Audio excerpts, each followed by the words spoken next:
कतने ज़्यादा भीड़ थे। अमृताचार्य जी महाराज की कथा बाबा कथा चल रहा है, भोगना पड़ता है। ईश्वर के कानून में ऐसा है।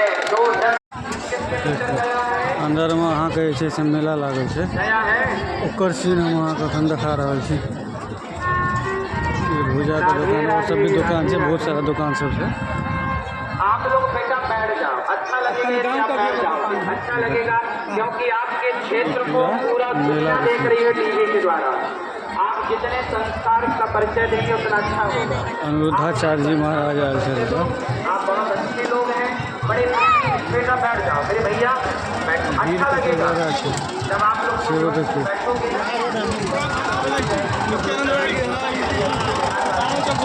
सारे लोगों के साथ मैसेज आए, देखो बिहार के लोगों ने लोगों की मजबूरी